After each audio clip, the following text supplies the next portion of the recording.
Amateur night, Chris the Greek, Stripes. With his new spectacles. New spectacles. Looks pretty good, doesn't it? We're back at the home of basketball. Southern District Spartans.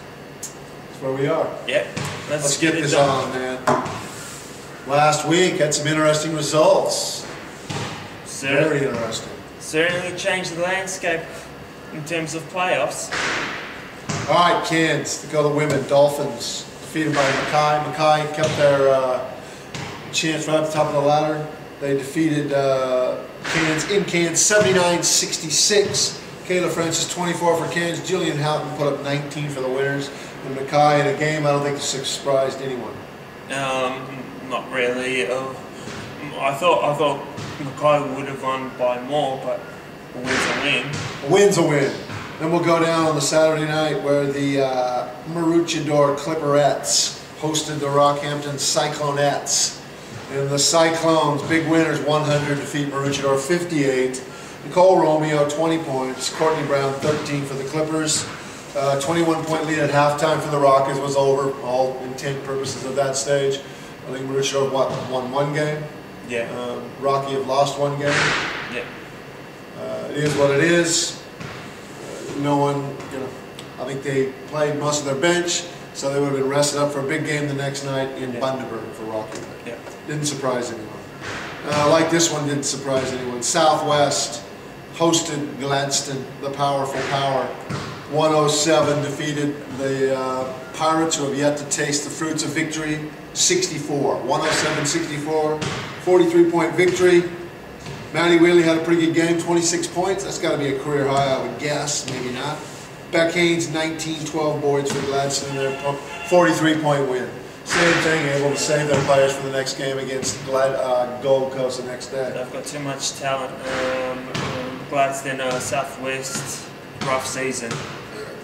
Toowoomba, Northside, at the Brendel Center.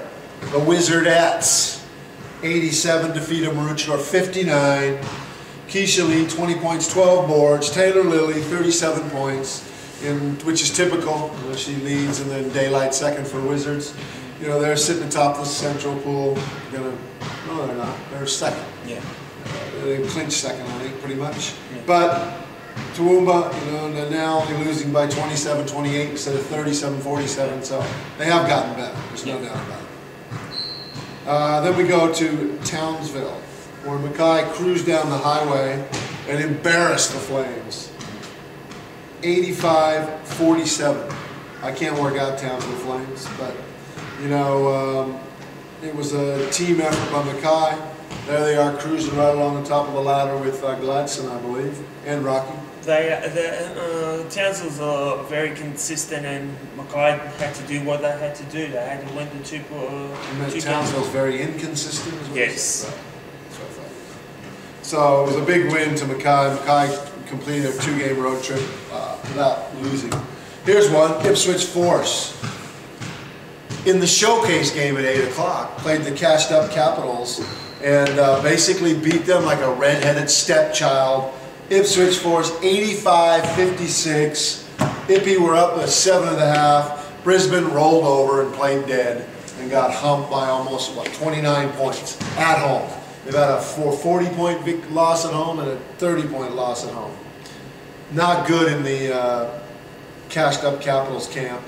Where was their coach? He wasn't on the bench.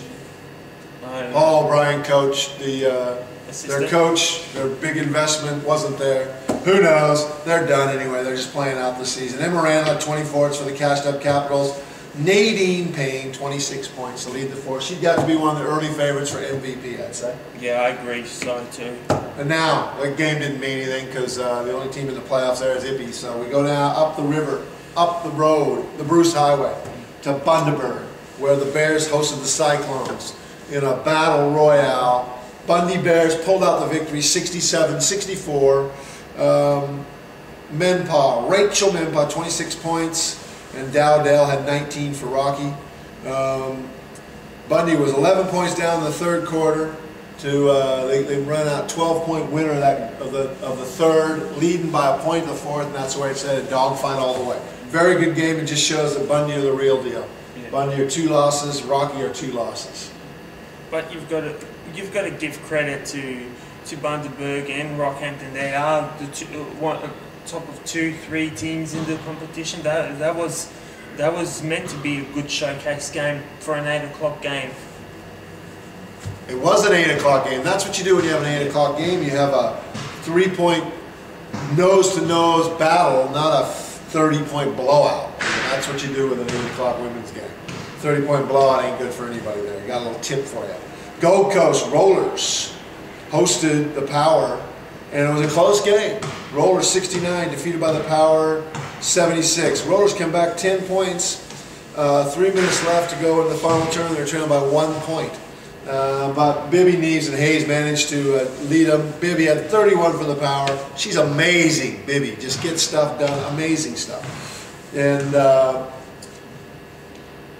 I lost my spot there. Bianca Abbott had 20 for the Gold Coast.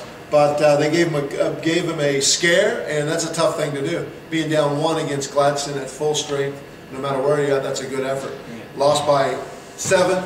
Gladstone remained took the doubleheader on 1 loss.